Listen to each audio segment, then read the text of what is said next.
the day the Red Baron fell, and why his death changed air combat. The sky becomes a battlefield. On April 21, 1918, the skies over the Somme Valley were bright and cold, a typical spring morning on the Western Front. Below, the trenches of France were alive with the dull thunder of artillery, the unending rhythm of war. But high above the mud and barbed wire, another battle raged, faster, deadlier, and more personal. In the span of just a few minutes that morning, the greatest fighter pilot of the First World War, Manfred von Richthofen, the Red Baron, would be struck down in the air. His crimson Fokker triplane, a symbol of fear and respect across the front, would tumble from the sky. And with it, something else would fall, the chivalric ideal of the knight of the air. The myth that war in the clouds could somehow be noble. This is the story of the day the Red Baron fell, and why his death changed the very nature of air combat forever. To understand what was lost that morning in 1918, we must first understand what had been created. Manfred Albrecht Freiherr von Richthofen was born on May 2, 1892 in Breslau, then part of the German Empire. He was not born into poverty or obscurity, far from it. The Richthofens were an old Prussian aristocratic family, steeped in military tradition. His father, Major Albrecht von Richthofen, had served in the cavalry. So would Manfred. As a boy, Manfred was quiet, athletic, and precise. He loved hunting, a passion that would define his life in ways he could not yet imagine. He was known to track and shoot game with an uncanny patience. He later recalled, "I believe my hunting instinct helped me greatly in my career as a fighter pilot." When the Great War broke out in 1914, Richthofen was 22. He rode to battle as a cavalry officer, a nobleman astride a horse in an age that was supposed to have left such things behind. But the war was changing. Cavalry charges turned to slaughter under machine gun fire. Horses gave way to trenches, barbed wire, and tanks. The romance of battle was vanishing, and so was the role of men like Richthofen. He wrote home in frustration, "I have not yet had the opportunity to come face to face with the enemy. I have not been able to do anything of real importance." But fate had other plans. In 1915, Richthofen applied to transfer to the Imperial German Air Service. It was a bold move. He had no flying experience, only curiosity and ambition. But the air war was still in its infancy. Aircraft were fragile, experimental things, little more than canvas, wood, and wire, fitted with small rotary engines that sputtered and coughed through the air. Pilots were seen as adventurers, not soldiers. There were no radar screens or guided missiles, only open cockpits, wind, and the sound of a machine gun mounted on the nose. Richthofen began as an observer, peering through binoculars from the back seat of a two-seater, mapping enemy trenches and spotting for artillery. But it was the pilot's seat that called to him. By mid-1915, he began flight training. He was not a natural at first. He crash-landed on his first solo flight. His instructor wrote that his student was no daredevil but had a good head on his shoulder. That head, it turned out, was his greatest weapon. In late 1915, Richthofen met a man who would shape his destiny, Oswald Boelcke. Oswald Boelcke was already a legend in the German Air Service, a quiet, analytical man who believed that air combat should be fought by principles, not by chance. He wrote them down as the Dicta Boelcke, a set of rules that would define aerial combat for decades. Secure the upper hand before attack. Always carry through an attack when you have started. Keep your eye on your opponent, and never let yourself be deceived by ruses. Richthofen absorbed every word. By late 1916, he was assigned to Boelcke's elite fighter squad, Jagdstaffel II, Jasta II. Under Boelcke's mentorship, Richthofen began to master the art of air combat, discipline, patience, positioning. He was not the reckless, romantic pilot often portrayed in post-war myths. He was methodical, calculating, almost cold. His kills came swift. In September 1916, Richthofen shot down his first enemy aircraft, a British Fe-2B over Cambrai. The pilot, Lionel Hawker, was no ordinary opponent. He was a Victoria Cross recipient, one of Britain's best. The dogfight lasted minutes that felt like an eternity, twisting and turning through the air until Richthofen closed in from behind, firing in short, controlled bursts. Hawker's plane crashed behind German line. Richthofen retrieved a piece of the aircraft as a trophy. He would later say, "I am in wretched spirits after every aerial victory. My only consolation is the thought that the fellow was no beginner." War had turned the hunter's instinct into something both magnificent and terrible. By 1917, Richthofen was the most feared name in the ski. His growing list of victory, each one meticulously recorded, made him a national hero in Germany and a figure of dread to the Allies. But fame brought another challenge: recognition. In early 1917, he painted his aircraft bright red, partly to make it easier for his squadron to identify him, partly as a statement of defiance. It was not camouflage, it was a declaration. The red plane became an icon. The British press dubbed him the Red Baron. His real machine, the Fokker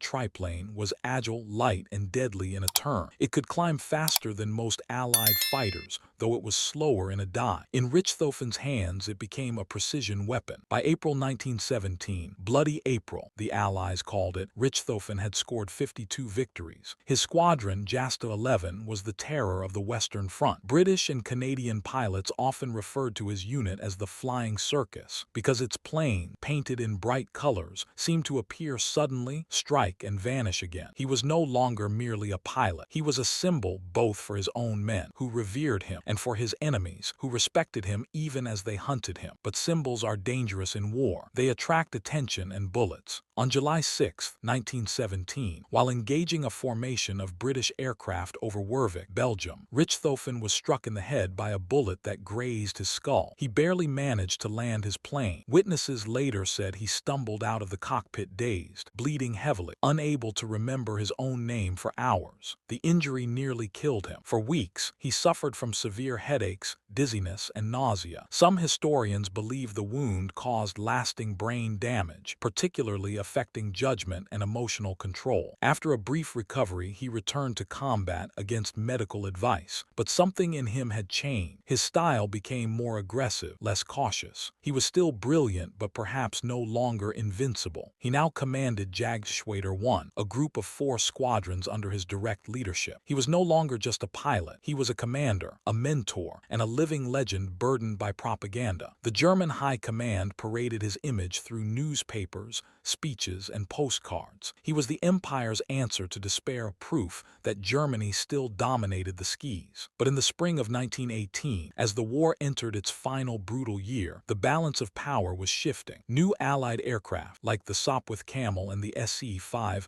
matched or exceeded the performance of the German triplane. New pilots, many trained in the lessons learned from men like Boelcke and Richthofen himself, were arriving at the front every week, and in April 1918, the Red Baron would meet them in battle for the last time. April 21, 1918, dawn over the Somme. The sky was clear, with a chill wind blowing from the west. On the Allied side of the lines, Canadian and Australian troops of the 3rd Division prepared for another day of fighting. At Cappy Airfield, Richthofen's red triplane stood gleaming in the early light. Mechanics checked the engine, the twin Spandau machine gun, the ammunition belts. Richthofen, 25 years old, was silent as he donned his flying gear. His squadron, the Flying Circus, was ready. His last recorded words before takeoff were simple: "Gentlemen, follow me." He lifted off into the cold air, leading a group of fighters toward the front. Somewhere to the west, a formation of British Sopwith Camels from No. 209 Squadron Royal Air Force was climbing to patrol height. Among them was Captain Arthur Roy Brown, a Canadian ace who had seen more than his share of close calls. They were about to meet, and the sky above the Somme would become a stage for one of the most debated moments in military history. No one that morning knew they were about to witness the death of a legend, or that his fall would mark the end of an era. Part 2. The Last Chase. April 21, 1918. 10:30 in the morning. The air above the Somme River shimmered faintly with spring haze. Below, the battered French landscape stretched for miles, a mosaic of shell craters, flooded trenches, and the twisted remnants of trees that had once shaded country lanes. To the east, in German-held territory, Manfred von Richthofen climbed his scarlet Fokker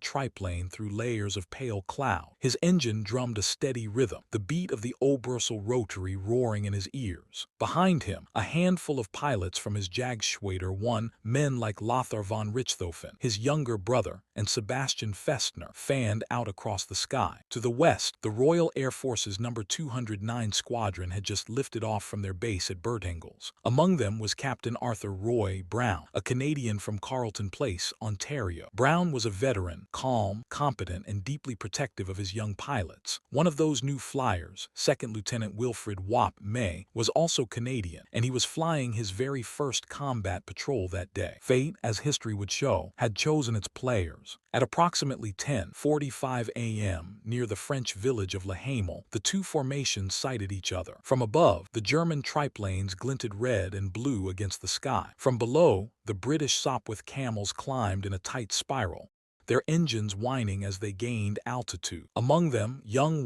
May spotted a lone German two-seater reconnaissance plane, perhaps a decoy, perhaps a genuine observer mission. May dived after it, his adrenaline surging. But as he did, a streak of crimson appeared behind him. Manfred von Richthofen had chosen his prey. Witnesses later said that when the Red Baron attacked, it was like watching a falcon strike. His triplane dropped from the sky with terrifying precision, its machine guns chattering. Bullets whipped through the air, slicing fabric, splintering wood. May twisted his camel wildly, trying to shake the German off. He dove toward Allied lines, his heart pounding. Brown, flying nearby, saw the scarlet aircraft on his friend's tail. In that moment, instinct took over. Brown banked sharply and dived straight toward Richthofen. The chase that followed lasted barely 2 minutes. Yet historians would debate every second for more than a century. May's camel roared just above the treetops, its engine screaming as he dodged left and right. Behind him, the Red Baron pressed his attack relentlessly, ignoring the warning signs, the increasing fire from Allied machine gun nests below, the danger of flying deep over enemy line. It was reckless, even suicidal. The disciplined tactician of 1917 would never have done it. But the man in the red triplane that morning seemed driven by something else, perhaps by instinct, perhaps by the fatting clarity of his own judgment. He had crossed the front lines by over 2 kilometers. Allied ground troops, Australian gunners from the 53rd Battery of the 14th Field Artillery Brigade, saw the bright red triplane chasing the camel across the valley. They opened fire.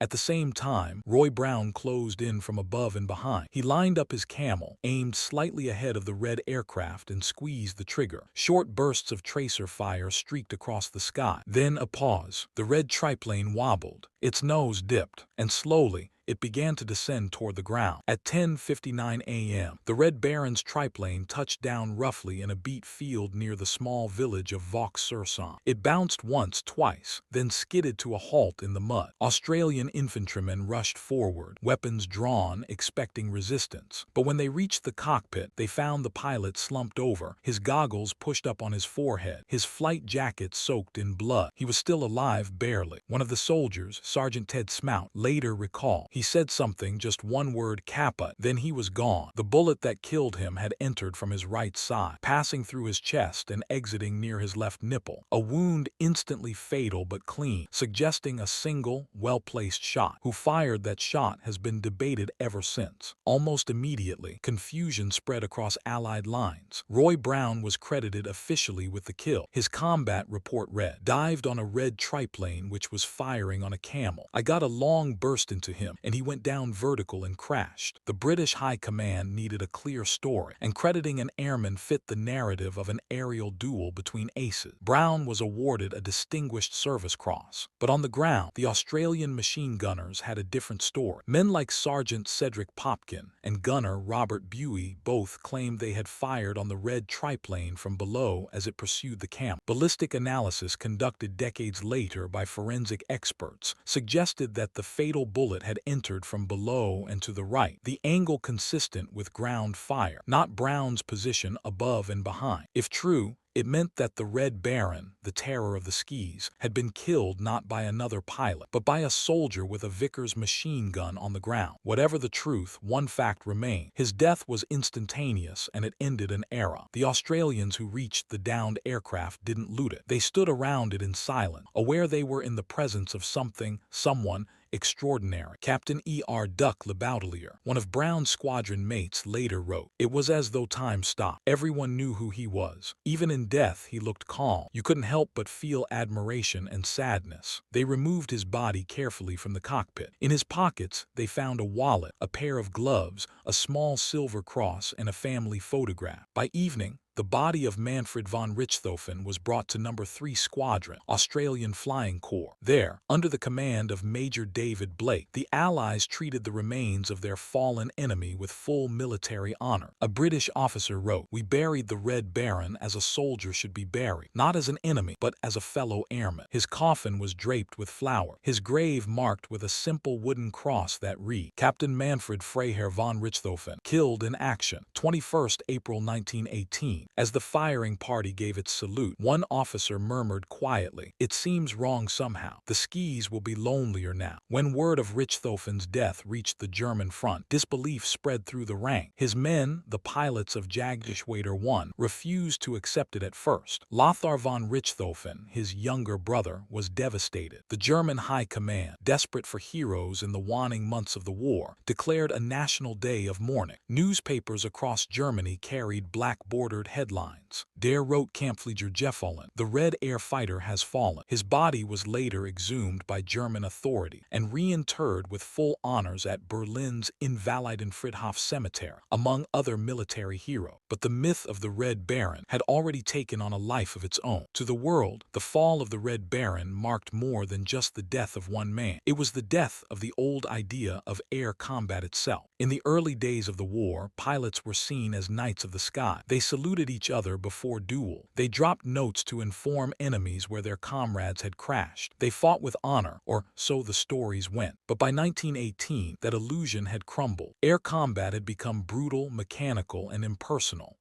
The Red Baron's death, possibly from ground fire rather than a gallant opponent, symbolized that change. The chivalric age of dogfighting was giving way to something colder: strategy, mass production, technology. Richthofen himself had sensed this transformation. In his memoir, Der rote Kampfflieger, written months before his death, he wrote, "There is nothing romantic about war flying. It is business like hunting, but the stakes are life itself." He had become both symbol and victim of modern war, a man trapped between the myth of the hero and the machinery of industrialized killing. By the time of his death, Manfred von Richthofen had achieved 80 confirmed victories, more than any other pilot of the First World War. But his true legacy was not in his tally of kills. It was in how he changed the nature of aerial warfare. He introduced discipline and coordination into what had once been chaos. His tactics, learned from Boelcke and refined through experience, became the foundation for modern air combat doctrine. Even his choice to paint his aircraft red, a bold act of psychological warfare, foreshadowed modern concepts of intimidation and identity in combat aviation. The Allied pilots who fought him respected him deeply. Canadian ace Billy Bishop later wrote, "He was the greatest fighter pilot who ever lived. He was the enemy, yes, but every man who flew respected him." In the decades after the war, Richthofen's name would become legend, used in books, songs, and even comics. Yet behind the legend was a man who once wrote in his diary, "I am a hunter. I have brought down many, but I often wonder if they were happier than I." As spring deepened over the Somme, the war ground on. Within 7 months, the armistice would be signed. The guns would fall silent. The young men who had fought and flown and died would become memories, and the world would stumble toward a peace that would not last. But high above those muddy fields, the ghost of the Red Baron seemed to linger, a reminder of how swiftly war transforms even its brightest heroes. He had hunted others and been hunted in turn. He had believed in honor and died in chaos. And yet, his legacy reshaped the air, the very way men would fight in the skis for generations to come. He flew like a prince and fell like a man. From chivalry to strategy, the legacy of the Red Baron. The world after the Baron. When the war finally ended on November 11, 1918, the Red Baron had already been in his grave for nearly 7 months. But his shadow still stretched across the skis of Europe. Germany, defeated and humiliated, entered a turbulent peace. The empires of the Old World, Austro-Hungarian, Ottoman, Russian, had collapsed, and amid the ruins, nations began to rebuild not only their cities, but their visions of how the next war might be fought. The air, once seen as the final frontier of heroism, was now recognized as something far more consequential, a battlefield in its own right. And though Manfred von Richthofen was gone, his lessons, his discipline, his tactics, his obsession with precision and control would quietly become the foundation upon which modern air power was built. The Red Baron had not only mastered air combat, he had,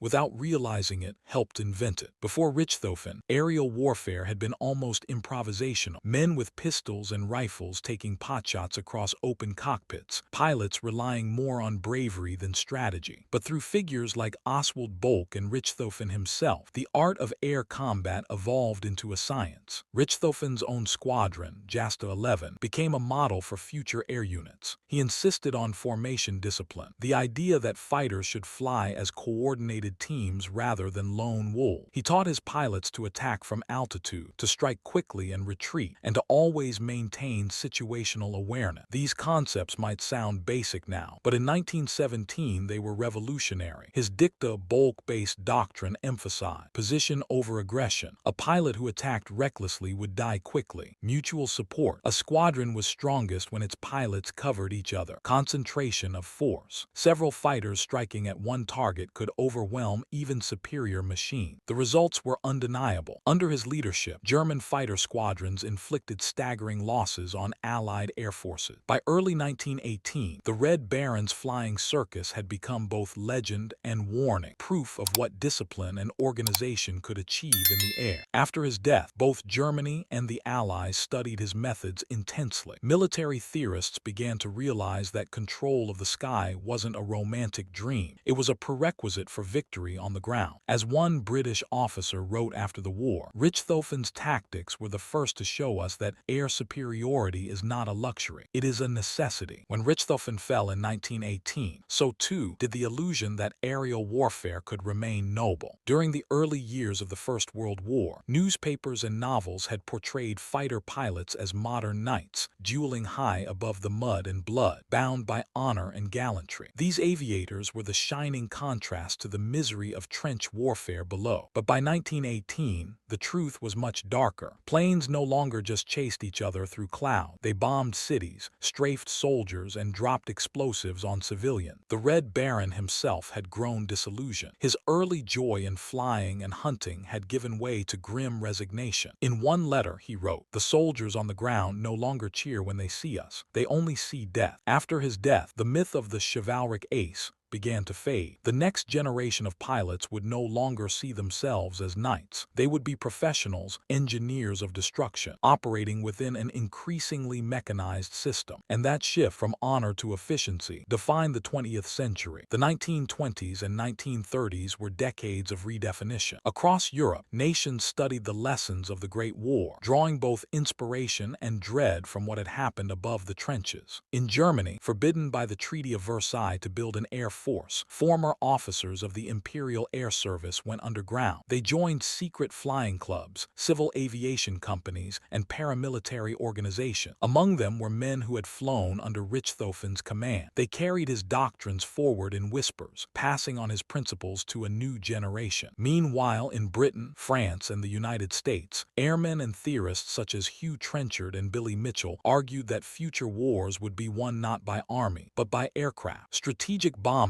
reconnaissance, and the concept of air superiority became central to military thought. And behind much of that theory lay the legacy of men like Richthofen, proof that a small number of skilled, well-led pilots could dominate an entire front. One historian later wrote, "Richthofen showed what one man could do with a handful of planes." The next generation asked, what could a nation do with thousands? That question would soon be answered in fire. 2 decades later, the skies over Europe burned once again. This time, the machines were faster, heavier, deadlier. The Luftwaffe, born in secret during the 1930s and unleashed in 1939, traced much of its intellectual lineage back to the First World War. Many of its early commanders, including General Ernst Udet, had been Richthofen's comrade. Udet, who had flown alongside the Red Baron, carried his mentor's ideas into the modern era. Under the Nazi regime, Richthofen's memory was resurrected, distorted into propaganda. His image appeared on posters and in newsreels, his story retold as proof of German supremacy in the air. The ideals he had represented, discipline, courage, technical mastery, were co-opted to serve a far darker vision. Yet beneath the propaganda, his tactical principles lived on. The Luftwaffe's early dominance in 1939–1940, during the Blitzkrieg across Poland and France, owed much to the emphasis on coordination, flexibility, and group tactics that Richthofen had pioneered. On the Allied side, his methods were studied as well. British and American fighter pilots, trained in formation flying and energy management, were heirs, knowingly or not, to the Red Baron's legacy. But the romance was gone. By the 1940s, air combat had become industrialized. Pilots fought not for glory but survival. Battles that once involved a dozen aircraft now involved hundreds. And in that transformation, from a duel to a doctrine, lay the full weight of what Richthofen's death had signaled. The irony of Manfred von Richthofen's life and death is that he represented both the beginning and the end of something. He was the first truly modern fighter pilot, analytical, disciplined, commanding. But he was also the last of the knights, a figure who believed, at least for a time, that combat could still hold honor. After his death, air warfare became detached from the individual. By the time of the Second World War, victory in the air depended less on personal skill and more on radar networks, logistics, and production lines. In the jet age that followed, the notion of a dogfight became increasingly rare. The Red Baron's descendants flew at supersonic speed, guided by computers, firing missiles from miles away. And yet,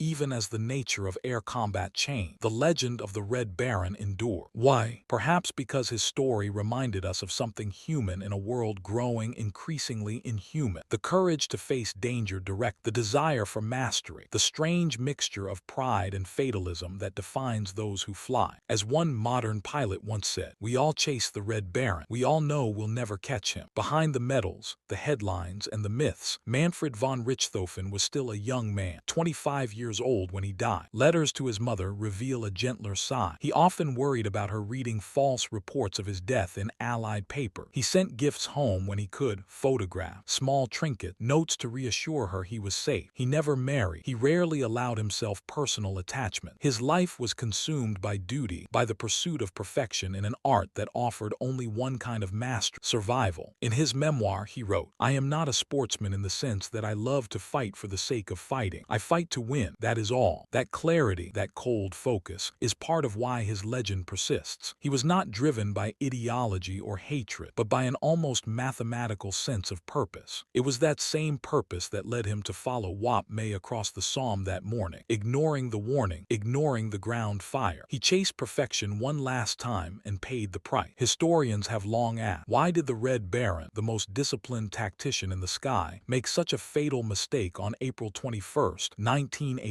Theories abound. Some point to his head wound from 1917, suggesting that lingering trauma impaired his judgment and decision-making. Others believe he was simply exhausted, mentally and physically drained after years of combat. A few think it was something simpler, the instinct of the hunter. Richthofen saw an enemy and pursued as he always had, but this time, instinct betrayed him. As one German pilot later reflected, he forgot he was the Baron. He flew like a boy again, chasing a fox through the woods. That human error, the same spark that made him brilliant, also made him mortal. In the decades after his death, the Red Baron transcended history. His name appeared in films, novels, and even songs. From 1927, The Red Knight of the Air, to the 1960s hit Snoopy vs. the Red Baron, his image transformed from a symbol of wartime dread to one of fascination and nostalgia. Children built model triplanes painted in red. Pilots named their squadrons and aircraft after him. Even in popular culture, his spirit refused to die. But in that transformation lay another truth, that humanity clings to the idea of the noble warrior, even in the face of mechanized destruction. The Red Baron became a kind of mythological figure, bridging the gap between the romantic and the real. He was, as one writer put it, a ghost who never stopped flying. In the end, the story story of the Red Baron is not just about who killed him, or how he fought, or even how many victories he won. It is about what his life and death revealed, that even in the most technological of wars, the human element remains central, that courage and error, glory and tragedy are inseparable. His fall on that April morning marked a turning point, the moment when air combat ceased to be a duel and became a doctrine, when the sky ceased to be romantic and became strategic. And yet,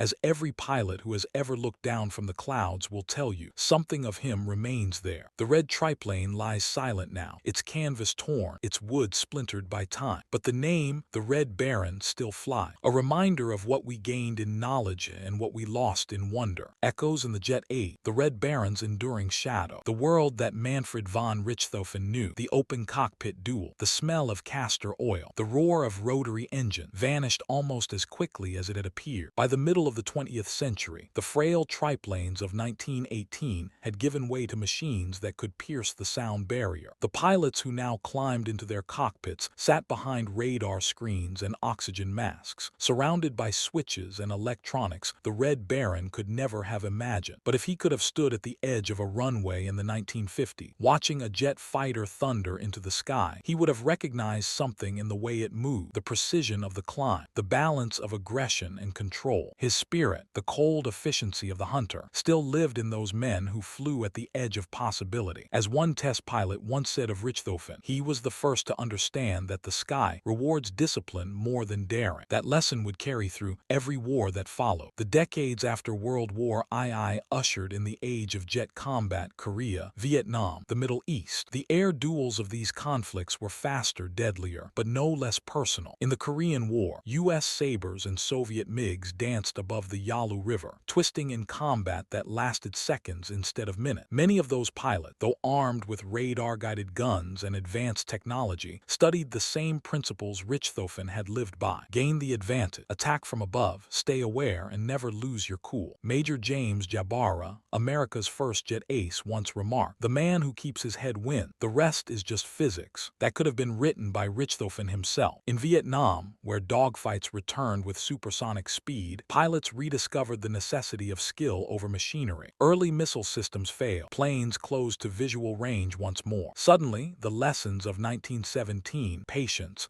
positioning, teamwork mattered again. U.S. Navy instructor John Boyd, a brilliant tactician, studied air-to-air engagements and developed the OODA loop: observe, orient, decide, act, a decision cycle that reflected Boelcke and Richthofen's philosophy of awareness and initiative. Boyd never cited Richthofen direct, but the lineage was unmistakable. The ace had not vanished, he had evolved. One of the reasons the Red Baron continues to fascinate pilots and historians alike is psychological. He embodied something both terrifying and deeply human: the hunter's instinct. From the earliest days of flight, Richthofen had seen aerial combat through the lens of pursuit and control. Each engagement was a hunt, a test not of emotion, but of calculation. He chose his moments carefully, struck swiftly, and retreated the instant he lost advantage. In modern fighter training, those same instincts are honed through simulation and doctrine. Pilots are taught to think like hunters, to sense weakness, to predict movement, to understand the mental state of their opponent. One instructor at the U.S. Air Force's Fighter Weapons School once said, "Every pilot knows the Red Baron's ghost. He's that quiet voice reminding you not to chase too far, not to lose sight of the big picture." That voice, born over the trenches of the Somme, remains one of air combat's quietest teachers. By the end of the 20th century, air combat had entered an age the Red Baron could never have conceived. Pilots no longer needed to see their enemies to destroy them. Missiles could strike from beyond visual range, guided by radar and satellite. Drones began to take over roles once reserved for human: reconnaissance, precision strikes, surveillance. The idea of two pilots facing each other in a duel of reflexes and nerves seemed almost quaint. And yet, even in this era of technological supremacy, the essence of air combat, the lessons Richthofen taught, endure. When stealth fighters like the F-22 Raptor and F-35 Lightning II were designed, their creators spoke of situational awareness, positional advantage, and energy management. The language had changed, but the principles had not. The modern pilot, encased in composite armor and digital display displays, still fights the same battle Richthofen fought, only faster, and with more machines between thought and action. But behind the screens and the code, there is still a mind calculating vector, a heartbeat measuring risk, a moment of decision. And in that moment, the Red Baron still lived. Over a century after his death, the Red Baron has become a paradox, both a symbol of humanity's daring and of its obsession with killing beautifully. His crimson triplane, once a weapon, is now an icon preserved in museums, replicated by enthusiasts, immortalized in films and comic strips. To many, he is not a man but a myth, a gallant knight who flew into legend. But history paints a more complex picture. Richthofen was disciplined but not romantic. He was proud of his skill, yet haunted by what it cost. He once wrote, "The man I shot at today may have a mother who prays for him as mine does for me." That awareness, the knowledge that even victory carried sorrow, is what separates the man from the legend. And perhaps that is why his story endures, because it reminds us that behind every machine, every kill count, every tactical report, there is a human being trembling between mastery and mortality. In modern air combat training, from NATO exercises to the Russian aerospace forces to the U.S. Air Force's Red Flag program, the fundamentals of Richthofen's approach are still evident. At Nellis Air Force Base, Nevada, instructors describe the simulated aerial battlefield as a crucible for decision-making, the closest thing to combat without dying. The instructors are called aggressor. Their mission is to mimic enemy tactics, push students to the brink, and teach survival through discipline. One senior pilot once said in an interview, "We don't teach people to win dogfights. We teach them not to lose them." That sentiment could have been lifted straight from Dicta Bowl. The same principles Richthofen drilled into his men more than a century ago. Know your enemy, know yourself, strike first, survive. The names have changed, the technology has evolved, but the air, that merciless, beautiful arena, still obeys the same rule. If you stand today in the Australian War Memorial in Canberra, you can see fragments of Richthofen's triplane, twisted metal and faded red canvas, remnants of that final flight over the Somme. Nearby, a photograph shows his funeral, conducted by the very men who had fought him hours before. British and Australian airmen standing at attention, their heads bowed, honoring an enemy who had earned their respect. In that image lies something timeless, the brief spark of dignity amid destruction. Because even as war grows colder and more impersonal, that respect for skill, courage, and humanity remain. It is the invisible thread that ties every pilot, every soldier, back to that April morning in 1918. One historian once described Richthofen's legacy this way: "He was not the end of chivalry, nor its beginning. He was its last survivor." More than a century later, what can we truly learn from the Red Baron? Perhaps not how to fly, the machines are too different now, but how to think. He understood that technology alone does not win battle. Discipline, teamwork, and mental clarity do. He understood that every advantage must be earned and every mistake is fatal. He also understood that war, no matter how skillful, strips something from the soul. In his journal, not long before his death, he wrote, "I am weary of fighting. When one has killed 20 men, it is as though one has killed them all. It is always the same